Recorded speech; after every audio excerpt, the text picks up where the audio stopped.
Students, good morning. നമ്മൾ കഴിഞ്ഞ ക്ലാസ്സിൽ എടുത്തിരുന്ന പാഠം ഏതായിരുന്നു? ഇരുട്ടിൽ തെളിയുന്ന വെളിച്ചം അല്ലേ? ആരായിരുന്നു ആ പാഠം രചിച്ചത്?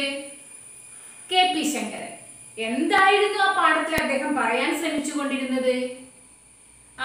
കേരളം അല്ലേ, നമ്മുടെ നാട് ഒരു കാലത്ത് അല്ലേ മതസൗഹാർദ്ദത്തിലും നല്ലൊരു സംസ്കാരത്തിലും ജീവിച്ചിരുന്നു. ആ ഒരു കഥ അല്ലെ, അദ്ദേഹത്തിന്റെ ബാല്യകാലത്ത് അനുഭവപ്പെട്ട ഒരു കാര്യം പാഠഭാഗത്തിലൂടെ അദ്ദേഹം എന്ത് ചെയ്യുന്നു? അവതരിപ്പിക്കുന്നു. നമ്മുടെ നാട് ഒരു കാലത്ത് ജനങ്ങളിലെ മതേതരത്വം, അതായത് എല്ലാവരും ഒരേപോലെ അല്ലേ, ഹിന്ദു മുസ്ലിം എന്നുള്ള വ്യത്യാസങ്ങളൊന്നും ഇല്ലാതെ എല്ലാവരും ഒരേപോലെ മനുഷ്യരായി ജീവിച്ചിരുന്ന ഒരു കാലഘട്ടം ഉണ്ടായിരുന്നു. മൂല്യങ്ങൾക്ക് പ്രാധാന്യം കൊടുത്തുകൊണ്ടിരുന്ന കാലഘട്ടം ആയിരുന്നു.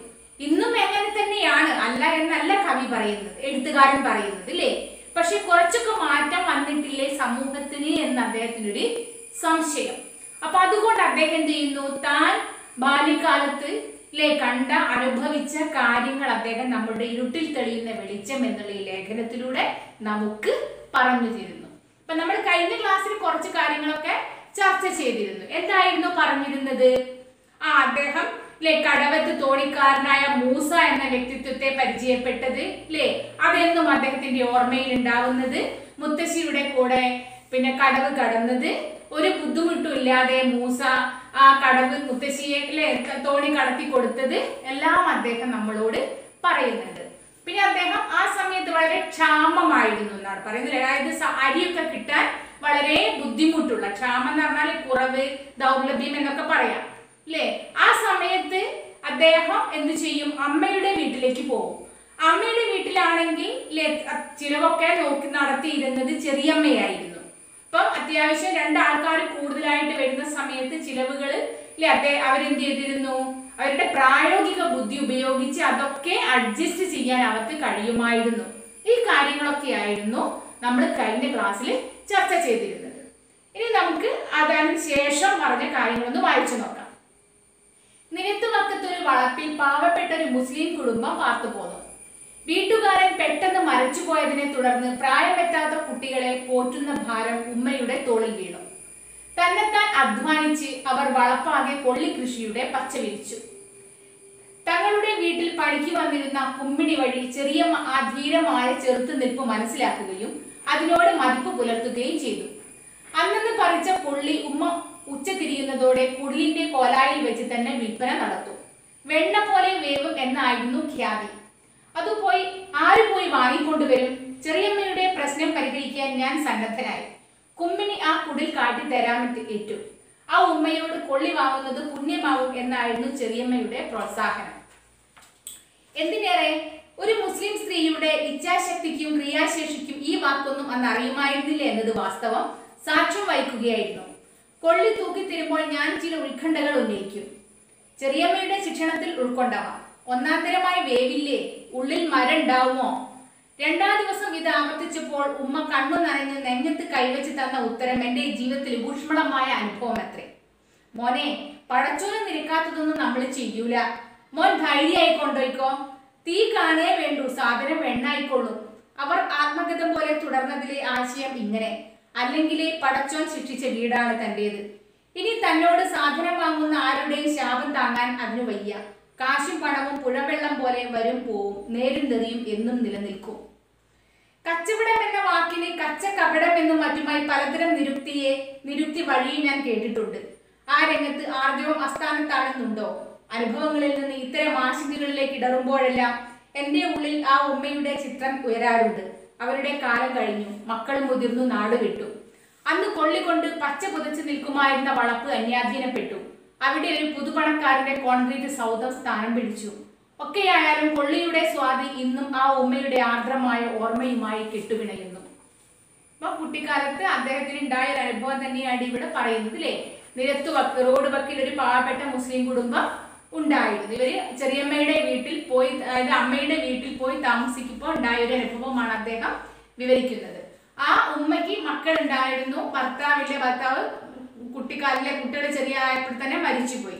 അപ്പൊ ആ കുടുംബത്തിന്റെ എല്ലാ ചുമതലയും ആ ഉമ്മയ്ക്കായിരുന്നു. അപ്പൊ ഉമ്മ കൃഷിയിടത്തിൽ എന്ത് ചെയ്തു, കൊള്ളി നട്ടു എന്നാണ് പറയുന്നത്. എന്താ ഈ കൊള്ളി എന്ന് പറഞ്ഞാൽ നമ്മൾ കഴിഞ്ഞ ദിവസം ചർച്ച ചെയ്തു അല്ലേ? എന്തായിരുന്നു ആ കപ്പ കൃഷി അല്ലേ? എന്നിട്ട് അത് പറിച്ചിട്ട് വീട്ടിലെ ഉമ്മറത്ത് വെച്ച് തന്നെ അത് വിൽക്കും. അപ്പൊ ആ നാട്ടുകാരായ ആൾക്കാരൊക്കെ അത് വന്ന് വാങ്ങുകയും ചെയ്തു.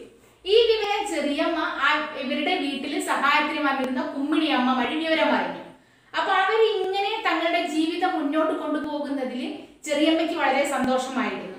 അപ്പം വൈകുന്നേരം എന്ത് വേണം, ഭക്ഷണത്തിന് പൂള ഈ കപ്പ വാങ്ങിക്കൊണ്ട് പോയാൽ അത് വേവിച്ചാൽ എന്ത് ചെയ്യാം, ദോശയ്ക്ക് കറിയാക്കാം അല്ലെ, ഇങ്ങനെയൊക്കെ കുറെ ഉപകാരമുള്ളത് കൊണ്ട് ദിവസവും വൈകുന്നേരം പിന്നെ ഇവനെ ഈ ശങ്കരൻ എന്ന് ചെറുപ്പക്കാരനാണ്, ചെറിയ കുട്ടിയാണ് ശങ്കരൻ. അപ്പൊ ശങ്കരനെ വിടും, ശങ്കരൻ പോയിട്ട് വാങ്ങിക്കൊണ്ട് വരും. കുമ്മിണി വഴി കാണിച്ചു കൊടുത്തു, ശങ്കരൻ പോയി വാങ്ങിക്കൊണ്ട് വരും. അപ്പൊ പോകുന്ന സമയത്ത് ആ ഉമ്മയോട്, അന്ന് ശങ്കരൻ ചെറിയ കുട്ടിയാണ്, ആ ഉമ്മയോട് ചില ചോദ്യങ്ങൾ ചോദിക്കാൻ എന്താണ് പിന്നെ ഇദ്ദേഹത്തിന് തോന്നുന്ന പറയാം. അതായത് കാരണം ചെറിയമ്മ ചോദിക്കുന്ന ചോദ്യങ്ങൾ കുട്ടിക്കാലത്തെ കേട്ട് പരിചയം ഉണ്ടാവും അല്ലെ? അതിൽ നിന്നുള്ള ആ ഒരു ധൈര്യം ഉൾക്കൊണ്ടുകൊണ്ട് ഇദ്ദേഹം കുറെ ചോദ്യങ്ങൾ ചോദിക്കും. എന്താ ചോദിക്കുക? ഒന്നാം തരമായി വേവില്ലേ, മരം ഉണ്ടാവോ എന്നൊക്കെ അല്ലേ? അപ്പൊ വെണ്ണ പോലെ വേവും എന്നായിരുന്നു ഖ്യാതി. ഖ്യാതി എന്ന് പറഞ്ഞാൽ പ്രസിദ്ധി എന്നാണ് അർത്ഥം. അപ്പൊ ഇത് കേൾക്കുന്ന സമയത്ത് ആദ്യത്തെ ദിവസം ചോദിച്ചപ്പോൾ ഒന്നും പറഞ്ഞില്ല. രണ്ടാമത്തെ ദിവസം ഈ കുട്ടി ചോദിച്ചപ്പോൾ ഉമ്മ പറയുന്നത് എന്താണ്, ധൈര്യമായിട്ട് കൊണ്ടുപോയിക്കോളൂ അല്ലെ. പിന്നെ എന്താണ്, പടച്ചോൻ ശിക്ഷിച്ച വീടാണ് എന്റേത്. അത് ആത്മഗതമായിട്ട് പറയുന്നതാണ്. ആത്മഗതം എന്ന് പറഞ്ഞാൽ എന്താണ്, ആ സ്വയം പറയുക അല്ലെ, തന്നോട് എന്ന പോലെ പറയുക അല്ലെ. പടച്ചോൻ ശിക്ഷിച്ച വീടാണെന്ന് പറഞ്ഞാൽ ഉപ്പയെ ആദ്യം തന്നെ ദൈവം കൊണ്ടുപോയി. മക്കളെ വളർത്തേണ്ട ചുമതല ആർക്കാണ്? ഉമ്മയ്ക്കാണ്. ഇനി കള്ളത്തരം കൂടി കാണിച്ചാൽ തനിക്ക് ജീവിതത്തിൽ എന്താണ്, ഇനി ശാപം കൂടി വന്നാൽ തനിക്ക് താങ്ങാൻ വയ്യ എന്ന് ഉമ്മ ഇങ്ങനെ പറയുകയും ചെയ്തു. അപ്പൊ ഇവിടെ കച്ചവടം എന്നുള്ളതിൽ കപടം എന്നൊക്കെ തെറ്റായ രീതിയിൽ ഓരോരുത്തർ വ്യാഖ്യാനിക്കാനുണ്ട്. ഇവിടെ ആർജവം എന്ന് പറഞ്ഞാൽ നേര്, സത്യം എന്നൊക്കെയാണ്. അപ്പൊ ഇങ്ങനെ എന്താണ്, ഇങ്ങനെയൊക്കെയുള്ള ചിന്തകൾ എന്റെ മനസ്സിൽ നിന്ന് ഉണ്ടാവുമ്പോഴെല്ലാം അല്ലേ എന്താണ്, ഉമ്മയുടെ ചിത്രം എന്റെ മുമ്പിലേക്ക് വരും. അങ്ങനെ വർഷങ്ങൾ കുറെ കഴിഞ്ഞു, ശങ്കരൻ വലുതായിട്ടുണ്ട്, ഇപ്പൊ വലിയ ആളാണ്. അപ്പൊ ആ ഉമ്മയുടെ വീട്, കുട്ടികളൊക്കെ വലുതായി അവർ നാടുവിട്ടൊക്കെ പോയി. ആ പച്ച പുതച്ച് നിൽക്കുമായിരുന്ന ആ സ്ഥലമൊക്കെ വേറെ ആരും, അന്യാധീനപ്പെടുക എന്ന് പറഞ്ഞാൽ വേറെ ആർക്കോ വിറ്റു. അവിടെ ഏതോ പുതു പണക്കാരൻ വന്നു കോൺക്രീറ്റ് സൗധം എന്ന് പറഞ്ഞാൽ എന്താണ്, വലിയ വീടിനെയാണ്, മണിമാളികയ്ക്കാണ് സൗധം എന്ന് പറയുക അല്ലെ. എന്നാലും എന്താണ്, കൊള്ളിയുടെ സ്വാതി ഇന്നും ആ ഉമ്മയുടെ ആർദ്രമായ ഓർമ്മയുമായി കെട്ടുപിടിഞ്ഞ് കിടക്കുന്നു എന്നാണ് പറയുന്നത്. ഇദ്ദേഹം ഒരുപാട് വലുതായി കഴിഞ്ഞപ്പോഴും അദ്ദേഹത്തിന്റെ മനസ്സിലേക്ക് ആ ചെറുപ്പത്തിൽ നടന്ന ആ സംഭവങ്ങൾ, ആ ഉമ്മ ഒക്കെ എന്ത് ചെയ്യുന്നുണ്ട്, ഇദ്ദേഹത്തിന്റെ മനസ്സിലേക്ക് കയറി വരുന്നുണ്ട് അല്ലെ. മൂസ എന്ന കടവ് തോണിക്കാരനെ പോലെ തന്നെ ആ ഉമ്മയുടെ ഓർമ്മയും ഇദ്ദേഹത്തിന്റെ മനസ്സിലേക്ക് വരികയാണ്. പിന്നെ അദ്ദേഹത്തിന്റെ അമ്മയുടെ വീട് പൈങ്കുളത്താണ്. അപ്പൊ പൈങ്കുളത്ത് പോയി താമസിക്കുമ്പോഴാണ് ഇത്തരം അനുഭവങ്ങളൊക്കെ അദ്ദേഹത്തിന് ഉണ്ടായിരുന്നത്. അപ്പൊ അതിന്റെ ആ കാലഘട്ടത്തിൽ ഉണ്ടായ ഒരു ഓർമ്മ കൂടി അദ്ദേഹം നമ്മളോട് എന്ത് ചെയ്യുന്നു, വിശദീകരിക്കുന്നു. എല്ലാ മേടമാസവും, മലയാള മാസമാണ് മേടമാസം അല്ലെ, ആ മേടമാസത്തിൽ ഒരു മുസ്ലിയാർ ഇദ്ദേഹത്തിന്റെ വീട്ടിലെത്തും. എന്തിനു വേണ്ടിയിട്ടായിരുന്നു എത്തിയിരുന്നത്? വേഷമാണെങ്കിൽ വേഷവും താടിയും ഒക്കെ ഉള്ള ഒരാളായിരുന്നു ഇദ്ദേഹം. ഇദ്ദേഹത്തിന്റെ വേഷവും താടിയും കാണുമ്പോഴേ അന്ന് കുട്ടിയായിരുന്ന ശങ്കരന് പേടി തോന്നും അല്ലേ. അധികമൊന്നും സംസാരിക്കൊന്നുമില്ല വരുന്നയാള് അല്ലേ. അപ്പൊ ഇയാൾ വീട്ടിലെത്തുമ്പോഴത്തേക്കും മുത്തശ്ശിയും ചെറിയമ്മയൊക്കെ ഉമ്മറത്തേക്ക് വരും. എന്തിനാണ് ഇദ്ദേഹം വരുന്നത്? കാളിയാറോട്ട് തങ്ങൾക്കുള്ള വഴിപാട് വാങ്ങിക്കാൻ വേണ്ടിയിട്ടാണ് വരുന്നത്. അപ്പൊ അത് തങ്ങൾ അല്ലേ, അവർക്ക് എന്തോ ഒരു വഴിപാടുണ്ട്, അതിനൊരു വിശ്വാസവുമുണ്ട് അല്ലേ. അവരത് വാങ്ങുന്ന സമയത്ത് മറ്റുള്ളവരൊക്കെ തൊഴുതും പ്രാർത്ഥിച്ചു നിൽക്കണം എന്നുള്ളതാണ്. അപ്പോ എന്തിനാണ് ഇവർ വരുന്നത് എന്നുള്ള ശങ്കരന്റെ ചോദ്യത്തിന് അന്ന് മുത്തശ്ശി ഉത്തരം കൊടുത്തത് എന്താണ്, നമ്മുടെ വളപ്പിലെ പ്ലാവ് ശരിക്കും കായ്ക്കാൻ അല്ലേ. അതിന്റെ ആ ഒരു യുക്തി എന്താണ്, അല്ലെ അതിന്റെ ആ ശരിയായ രീതി എന്താണെന്ന് ഇന്നും ആർക്കറിയില്ല, ശങ്കരന് അറിയില്ല. ഇന്നും അജ്ഞാതമായിരുന്നു. അജ്ഞാതം എന്നാണ് അറിയാത്തത് അറിയപ്പെടാത്തത് എന്നാണ് അർത്ഥം. അപ്പൊ അങ്ങനെ ഒരു വിശ്വാസം എന്തായിരുന്നു അന്നുണ്ടായിരുന്നു. വരിക്കപ്ലാവിലെ, അതായത് പ്ലാവ് കായ്ക്കാൻ വേണ്ടി കാളിയാറോട്ട് തങ്ങൾക്ക് നേർച്ച വഴിപാട് കൊടുക്കുക അല്ലെ. അത് ഹിന്ദുക്കളുടെ വീട്ടിൽ വന്നിട്ട് അതൊരു പക്ഷെ അന്നത്തെ ഈ മതപരമായ എന്താണ് സൗഹൃദത്തിന് അന്ന് പണ്ടുള്ളവരാരോ ഉണ്ടാക്കി വെച്ച ഒരു കാര്യമായിരിക്കും എന്നാണ് ശങ്കരൻ പറയുന്നത്. അപ്പൊ ഇന്നിപ്പോ ശങ്കരൻ ഈ ലേഖനം എഴുതുന്ന സമയത്ത് ആരില്ല, മൂസയില്ല, മുത്തശ്ശില്ല, ചെറിയമ്മല്ല, മുസ്ലിയാരില്ല, എല്ലാരും പോയി അല്ലേ, എല്ലാരും. അപ്പം നമ്മുടെ ഈ നാട് അല്ലെ, ഒരു ജനത, രണ്ട് വിഭാഗങ്ങൾ അല്ലെ, അപ്പൊ ഒത്തൊരുമിച്ച് കൂടാൻ, ഒന്നിച്ച് നിൽക്കാൻ അല്ലെ, എന്തൊക്കെ ഒരുപാട് വിശ്വാസങ്ങളും വിനിമയങ്ങളും ഒക്കെ പണ്ട് ഉരുത്തിരിച്ചെടുത്തിരുന്നു. അതിന്റെ ഒരു ഭാഗമായിരിക്കാം ഈ കാളിയാറോട്ട് തങ്ങൾക്കുള്ള വഴിപാടും എന്നാണ് KP ശങ്കരൻ നമ്മളോട് പറയുന്നത്. അപ്പൊ ഇത്രയും കാര്യങ്ങളാണ് തന്റെ ബാല്യകാലത്തിലെ അനുഭവങ്ങളെ അദ്ദേഹം ചെയ്യുന്നത് നമ്മളോട് പറഞ്ഞു തരുന്നത്. ഇനി നമുക്ക് കുറച്ച് പഠന പ്രവർത്തനങ്ങളുണ്ട് ഈ പാഠഭാഗത്ത്, അതൊന്ന് ചർച്ച ചെയ്യാം. ലേഖകന്റെ മനസ്സിൽ ആദ്യം പതിഞ്ഞ മുസ്ലിം വ്യക്തിത്വം ആരായിരുന്നു? മൂസയല്ലേ, തോണിക്കാരനായ മൂസയായിരുന്നു. പിൽക്കാലത്ത് ആ കഥാപാത്രം പിൽക്കാലത്ത് ലേഖകനെ എങ്ങനെയാണ് തുണച്ചത്? എങ്ങനെയായിരുന്നു? ഇദ്ദേഹം ഉറൂബിന്റെ കൃതികളൊക്കെ വായിക്കുകയായിരുന്നു അല്ലെ, വായനക്കാരനാണ്, എഴുത്തുകാരനാകുമ്പോൾ നന്നായിട്ട് വായിക്കുകയും ചെയ്യും. അപ്പൊ വായിക്കുന്ന സമയത്ത് ഉറൂബ് ഒരുപാട് മുസ്ലിം കഥാപാത്രങ്ങൾക്ക് രൂപം കൊടുത്തിട്ടുണ്ട്. ഉറൂബ് എന്ന പ്രശസ്തനായ എഴുത്തുകാരനാണ് അല്ലെ. അപ്പൊ ആ മുസ്ലിം വ്യക്തിത്വങ്ങളോട് ഇദ്ദേഹത്തിന്റെ മനസ്സിൽ, നമ്മളുടെ മനസ്സിലൊരു രൂപം ഉണ്ടാവണം. ആ ഒരു മുസ്ലിം കഥാപാത്രങ്ങൾ ഇദ്ദേഹം വായിക്കുന്ന സമയത്ത് മൂസ എന്നുള്ള കഥാപാത്രത്തിനോട് ആ കഥാപാത്രത്തെ താദാത്മ്യം പ്രാപിക്കാൻ ഒരു രൂപസങ്കല്പം ഇദ്ദേഹത്തിന്റെ മനസ്സിലുണ്ടായിരുന്നത് ആരായിരുന്നു? മൂസ എന്നായിരുന്നു എന്ന് ഇദ്ദേഹം പറയുന്നത്. നെക്സ്റ്റ്, അപാരമായിരുന്നു ചെറിയമ്മയുടെ പ്രായോഗിക ബുദ്ധി. എന്ത് പ്രായോഗിക ബുദ്ധിയായിരുന്നു ചെറിയമ്മ പ്രവർത്തിച്ചിരുന്നത്? ചെറിയമ്മ അമ്മയുടെ വീട്ടിലെത്തുന്ന, ശങ്കരൻ അമ്മയുടെ വീട്ടിലേക്ക് ചെല്ലുന്ന സമയത്ത് ചിലവിന്റെ താളം തെറ്റി രണ്ടാൾക്കാർ കൂടുതൽ വരികയാണ്. ശങ്കരനും ചിലപ്പോൾ ഏട്ടനും ഒക്കെ ഉണ്ടാവും. അതുകൊണ്ട് എന്ത് ചെയ്യുന്നു? അപ്പൊ അതുവരെ ഉണ്ടായിരുന്നതിൽ നിന്നും, അതായത് സാധനങ്ങളൊക്കെ കിട്ടാൻ വളരെ ബുദ്ധിമുട്ടായിരുന്നു, അടിയൊക്കെ കിട്ടാൻ. അപ്പോൾ എന്തെങ്കിലുമൊക്കെ ഇത് വാങ്ങിട, അതായത് എന്തൊക്കെയാ പറയുന്നത് ഇവിടെ, പിന്നെ ഉള്ളത് കൊണ്ട് ഓണം പോലെ കഴിയാൻ അന്ന് കഴിക്കാൻ ചെറിയമ്മയ്ക്ക് അറിയാമായിരുന്നു. പത്താഴത്തിന് പൊള്ളിക്കിഴങ്ങ് വേവിക്കും, എന്നിട്ട് അത് വേവിച്ച് ഉടച്ചു പുരട്ടി ചിലപ്പോൾ ഉപ്പുമാവാക്കാം. പിന്നെ ഗോതമ്പ് അരച്ചുണ്ടാക്കി ദോശയ്ക്ക് കട്ടിയിൽ കറിയാക്കാം അല്ലെ. ഇങ്ങനെ ഒരുപാട് കാര്യങ്ങൾ ചെയ്തുകൊണ്ട് അന്നത്തെ ചിലവ് നടത്താനുള്ള ഒരു പ്രായോഗിക ബുദ്ധി ആർക്കുണ്ടായിരുന്നു? ചെറിയമ്മയ്ക്ക് ഉണ്ടായിരുന്നു എന്നാണ് ഇദ്ദേഹം പറയുന്നത്. മൂന്നാമത്തെ, കൊള്ളി തൂക്കുമ്പോൾ ലേഖകൻ ഉന്നയിച്ചിരുന്ന ഉത്കണ്ഠകൾ എന്തെല്ലാം? ഇപ്പൊ കൊള്ളി തൂക്കുമ്പോൾ ലേഖകൻ ഉന്നയിച്ചത് എന്തൊക്കെയായിരുന്നു? ഒന്നാം തരമായി വേവില്ലേ, ഉള്ളിൽ മരണ്ടാവുകോ, എന്തൊക്കെയായിരുന്നു ചോദിച്ചിരുന്നത്. കൊള്ളിയുടെ സ്വാദ് ഇന്നും ആ ഉമ്മയുടെ ആർദ്രമായ ഓർമ്മയുമായി കെട്ടിപ്പിണയുന്നു. എന്തായിരുന്നു ഉമ്മയെ കുറിച്ചുള്ള ഓർമ്മകൾ? എന്തൊക്കെയായിരുന്നു? വാങ്ങാൻ ചെല്ലുന്നതും താൻ ഈ ചോദ്യങ്ങളൊക്കെ ചോദിക്കുന്നതും അപ്പോൾ എനിക്ക് ആത്മകഥമായിട്ട് ഉമ്മ പറയുന്നതുമായ കാര്യങ്ങളൊക്കെ നമുക്ക് അതിൽ ഉൾപ്പെടുത്താം. മുസ്ലിയാർ എല്ലാ മേടമാസത്തിലും എന്തിനായിരുന്നു വീട്ടുമുറ്റത്ത് എത്തിയിരുന്നത്? എന്തിനായിരുന്നു?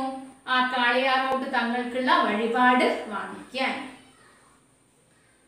നെക്സ്റ്റ്, ഇവിടെ നമ്മൾ KP ശങ്കരൻ എഴുതിയ ഒരു അനുഭവ കുറിപ്പാണ് പരിചയപ്പെട്ടത് അല്ലേ. ഇനി നിങ്ങൾക്ക് ഇതേപോലുള്ള ഒരു അനുഭവം ഉണ്ടായില്ലേ? ചെറുപ്പത്തിലുണ്ടായ ഏതെങ്കിലും അനുഭവങ്ങൾ അല്ലേ, ആ കുട്ടിക്കാലത്ത് ഉണ്ടായ അനുഭവങ്ങൾ ഏതെങ്കിലും ഓർത്ത് വെച്ചുകൊണ്ട് എഴുതാൻ, നമ്മുടെ നാട്ടിലുണ്ടായ സംഭവങ്ങളെ ഉൾപ്പെടുത്തി. ശൈലികൾ, ഉള്ളത് കൊണ്ട് ഓണം പോലെ. എന്താ ഉള്ളത് കൊണ്ട് ഓണം പോലെ എന്ന് പറയുന്നത്? അവിടെ പാഠഭാഗത്ത് പറഞ്ഞില്ലേ, ചെറിയമ്മ ഉള്ളത് കൊണ്ട് ഓണം പോലെ ആക്കുമായിരുന്നു. അപ്പൊ കുറച്ച് സാധനങ്ങളെ, ഭക്ഷണത്തിനുള്ള സാധനങ്ങളെ കിട്ടുമായിരുന്നെങ്കിലും അതിനെ പല വിഭവങ്ങളാക്കി മാറ്റിയിട്ട് ചിലവ് നടത്താനുള്ള ഒരു പ്രാഗൽഭ്യം ചെറിയമ്മയ്ക്ക് ഉണ്ടായിരുന്നു എന്നാണ് പറയുന്നത്. ഇന്ന് നമ്മളുടെ അവസ്ഥ എന്താണ്? ഇന്ന് നമ്മൾ സ്കൂളിലേക്ക് വീട്ടിൽ നിന്നൊക്കെ ഭക്ഷണം കൊണ്ടുവരികയാണെങ്കിൽ പകുതി കഴിക്കും, പകുതി നമ്മൾ എന്ത് ചെയ്യും? നശിപ്പിച്ച് കളയും അല്ലേ, ഒഴിവാക്കി കളയും, വേണ്ട എന്നൊക്കെ പറഞ്ഞു. അപ്പൊ അന്ന് ഇങ്ങനെ സാധനങ്ങളും കിട്ടാനില്ലാതിരുന്ന കാലത്ത് അല്ലേ, വളരെ ഓണം പോലെ, ഓണത്തിന് നമ്മൾ എല്ലാ വിഭവങ്ങളും ഉണ്ടാക്കും അല്ലേ, എന്നിട്ടാണ് നമ്മൾ ഭക്ഷണം കഴിക്കുക. ഓണത്തിന് ഓണസദ്യ എന്ന് പറയുന്നത് നമുക്ക് എല്ലാവരും നാട്ടിൽ തന്നെ നമ്മൾ ഇതിൽ പറയുന്ന ഒരു കാര്യമാണ്. ഓണം അങ്ങനെ ആഘോഷിക്കണം എന്നാണ് നമ്മൾ പറയുന്നത് അല്ലേ. അപ്പൊ അതേപോലെ ഉള്ളത് കുറച്ചാണെങ്കിലും അത് പല വിഭവങ്ങളാക്കി മാറ്റിയിട്ട്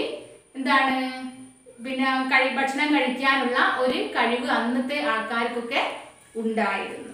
അപ്പൊ അതിവിടെ അത് എഴുതിയാൽ മതി. അന്വേഷിക്കാം, കണ്ടെത്താം. വിവിധ മത സംസ്കാരങ്ങൾ സൗഹൃദത്തോടെ കൊണ്ടും കൊടുത്തും കഴിഞ്ഞു പോരുന്ന ഒരു നാടാണ് കേരളം. അതാണ് നമ്മൾ എന്ത് ചെയ്തിരുന്നത്, അങ്ങനെ ഒരു നാടാണ് കേരളം എന്നുള്ളതാണ് നമ്മളുടെ ഈ ലേഖനത്തിൽ നമ്മൾ വായിച്ചത്. അപ്പൊ നമുക്ക് ഇതേപോലെ ഇതിന് ഉദാഹരണമായിട്ട് വാവര്, അയ്യപ്പനും വാവരും മിസ്ത്രി കഥ പറഞ്ഞില്ലേ, അതേപോലെ സൗഹൃദങ്ങൾ നമ്മുടെ നാട്ടിൽ വേറെയുണ്ട്. അത് കണ്ടെത്തി എഴുതാനാണ് പറഞ്ഞിരിക്കുന്നത്. അത് നിങ്ങളുടെ വീട്ടിൽ പ്രായമായ മുത്തശ്ശിമാരൊക്കെ ഉണ്ടെങ്കിൽ അവരോടൊക്കെ ചോദിച്ചാൽ അവർ നിങ്ങൾക്ക് പറഞ്ഞു തരും. വ്യത്യാസം എന്ത്? അവൻ പോയി കളഞ്ഞു, അവൻ പേന കളഞ്ഞു. 2 സെന്റൻസ് ആണല്ലേ. അവൻ പോയി കളഞ്ഞു ഒരു സെന്റൻസ്, രണ്ടാമത്തേത് അവൻ പേന കളഞ്ഞു. ഇപ്പൊ 2 കളഞ്ഞു എന്നുള്ളതിന് 2 അർത്ഥമല്ലേ വരുന്നത്. അവൻ പേന കളഞ്ഞു എന്ന് പറഞ്ഞാൽ പേന എവിടെയോ കൊണ്ടുപോയിട്ട് അല്ലേ നഷ്ടപ്പെടുത്തി എന്നാണ് അർത്ഥം. എന്നാൽ പോയി കളഞ്ഞു എന്ന് പറഞ്ഞാലോ അവൻ പോയി എന്നുള്ളത് അല്ലേ, പോയി എന്ന് തന്നെയാണ് പോയി കളഞ്ഞു എന്നുള്ളതിന് അർത്ഥം വരുന്നത്. ആരും കാണാതെ പോയി എന്നുള്ള ഒരർത്ഥമാണ് അവിടെ വരുന്നത്. പിന്നെ ഒറ്റവാക്യമാക്കാം. ഇവിടെ 2 സെന്റൻസ് കൊടുത്തിട്ടുണ്ട്, അത് ഒറ്റവാക്യമാക്കി എഴുതാനാണ് പറഞ്ഞിരിക്കുന്നത്. അൻവർ അധ്വാനിച്ചു, അൻവർ പഠിച്ചു. അൻവർ അധ്വാനിച്ച് പഠിച്ചു. ബാബു ഓടിയില്ല, ബാബു വിജയിച്ചില്ല. ബാബു ഓടാത്തത് കൊണ്ട് വിജയിച്ചില്ല. ജോണിക്ക് വീടുണ്ട്, ജോണിക്ക് തോട്ടമുണ്ട്. ജോണിക്ക് വീടും തോട്ടവും ഉണ്ട്. അല്ലേ, ഇങ്ങനെയാണ് എഴുതേണ്ടത്. ഇനി അടുത്തത് നമുക്ക് സന്ധിയാണ്. നിങ്ങൾ 4 സന്ധി പഠിച്ചിട്ടുണ്ടാവും അല്ലേ. ഏതൊക്കെ സന്ധിയാ പഠിച്ചത്? 4 സന്ധിയാണ് ഉള്ളത്. ഏതൊക്കെയാണ്? ലോപസന്ധി, ആദേശസന്ധി, ആഗമസന്ധി, ദ്വിത്വസന്ധി അല്ലേ. അതിലിവിടെ പറഞ്ഞിരിക്കുന്നത് എന്താണ്? ലോപസന്ധിയെ കുറിച്ചാണ്. ദ്വിത്വസന്ധി എന്ന് പറഞ്ഞാൽ 2 വർണ്ണങ്ങൾ തമ്മിൽ ഇരട്ടിക്കുമ്പോൾ ഉണ്ടാവുന്നതാണ് ദ്വിത്വസന്ധി അല്ലേ. അപ്പൊ ഇവിടെ പറഞ്ഞിരിക്കുന്നത് ലോപം, 2 വർണ്ണങ്ങൾ കൂടി ചേരുമ്പോൾ ഒന്ന് ലോപിച്ചു പോകുന്നത്, ഇല്ലാതായി പോകുന്നതാണ് ലോപസന്ധി. ഉദാഹരണം, കടവത്ത് അധികം എത്തി, കടവത്തെത്തി. കടവത്ത് അധികം എത്തി, കടവത്തെത്തി. അവിടെ എന്താണ് ഇല്ലാതായത്? ആ മേലെ കുറച്ചിരിക്കുന്ന ചന്ദ്രക്കരല്ലേ, അത് അവിടെ എന്ത് ചെയ്യുന്നു? ഇല്ലാതായി പോകുന്നു അല്ലേ. അതാണ് കടവത്ത് അധികം എത്തി, കടവത്തെത്തി. അപ്പൊ 2 വർണ്ണങ്ങൾ തമ്മിൽ ചേരുമ്പോൾ ഒരു വർണ്ണം ലോപിക്കുന്നത് ലോപസന്ധി.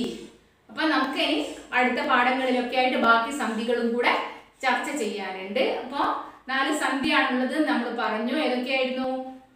ലോപസന്ധി, ആദേശസന്ധി, ആഗമസന്ധി, ദ്വിത്വസന്ധി അല്ലേ. അപ്പൊ അടുത്ത പാഠങ്ങളിൽ നമുക്ക് ബാക്കി കാര്യങ്ങൾ കൂടി പഠിക്കാം.